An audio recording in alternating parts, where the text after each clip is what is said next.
What's up, guys? One of the most important tools you have in audio mixing, whether it's for music, post-production, podcasting, or really anything else, is the ability to manipulate sounds within a stereo or a surround field, also known as panning. Today, I want to go over some fundamental ideas and give you some tips about how to think about panning in a more creative way so that you can get more out of your sound. Before we get started, if you enjoy these videos, you want to support my channel, head over to alexknickerbocker.com. I've got a PayPal donation link, as well as a bunch of sound effects that I'm curating from my personal collection for your royalty-free use. I've got everything from tire skids to car crashes, city ambiances to cafe backgrounds, and even some really hard to get recordings from places like the Aleutian Islands off of Alaska or deep in the desert of New Mexico. They've all got industry standard metadata so you can find what you're looking for easily, and I'm going to be adding more as I can, so don't forget to check back. Alright, when it comes to panning, a lot of people think just in terms of left and right and not very much else, and that puts a lot of limitations on your audio mixing creatively. Now, pretty much every software out there has some kind of panning control that allows you to put your audio hard left, hard right, and pretty much anywhere in between,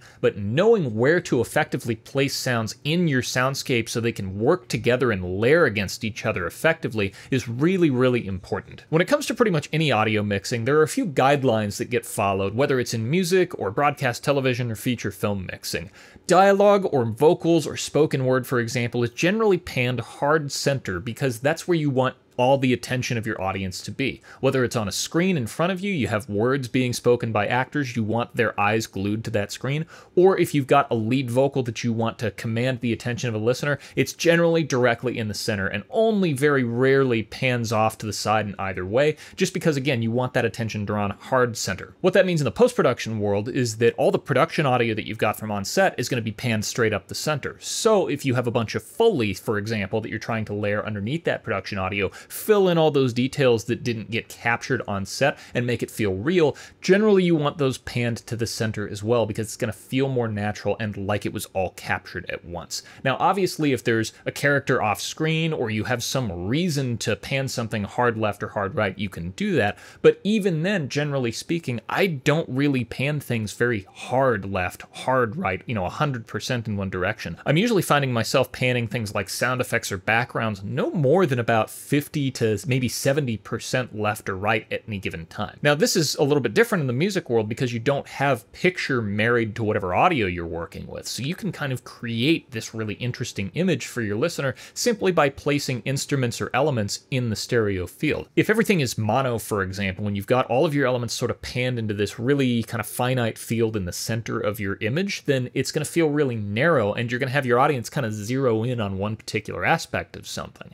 Whereas if you pan everything all the way out, whether it's hard left, hard right versus, into the surrounds, that feels a lot more immersive. So by contrasting those two things, you can get an audience to really pay attention and zero in on one aspect and then open up that panning in a really intense way, and all of a sudden things will feel like they've gone back to real life almost in a lot of ways. One of the tricks in music, for example, is having things panned a little bit more narrowly during verses, and then when a chorus comes along, you want that to be more impactful. You want the hook to kind of hit hard, so you can open up that panning during a chorus and it will feel more immersive, it'll feel larger, it'll feel bigger than it was when you just had things panned more narrowly. The same idea works in post. If you have, say, a really intense car passing by, if you pan it, 15% left to 15% right, it's going to feel kind of anchored in the center. It's not really going to feel real or big. It'll just be kind of loud. Whereas if you have it panning from hard left to hard right as the car goes across the screen, it'll feel more immersive and a lot larger than life. Another similarity is with low frequency sounds. Generally, the human ear can't really localize those as well as it can with mid or high frequencies. So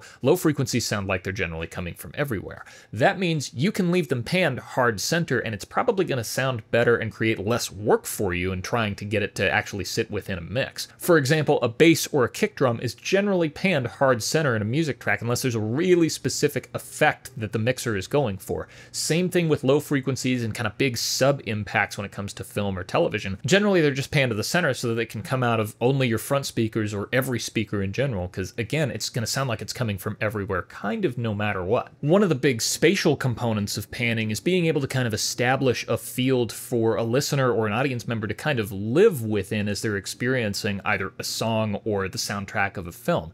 So having something like a guitar panned slightly off center is going to make it feel like maybe there's a guitarist sitting in a room and you're actually listening to them play from the perspective of an audience member. The same thing with little accents in backgrounds for film, like birds or car bys or, talking, walla, that kind of stuff. When there's a background ambience happening, you can pan these elements a little bit further around the space. They don't have to be, exact mirrors of each other. And that'll give the sonic layers that you're choosing a little bit more directionality, and it'll feel more natural as a result. Again, if you're down an alleyway, for example, and there's a crowd talking at the end of it, it's not going to sound like it's coming from everywhere. It's going to sound like it's coming from the alley. So if you have a scene that has that, then you're going to want to pan it and follow that section of the scene. Panning can also be used to sort of creatively emphasize elements of sound too. If something is panned to the center, generally it's going to command the most attention, and it's generally going to be the loudest as well. So if you have a whoosh, for example, you can pan the tail or the in a little bit off stage,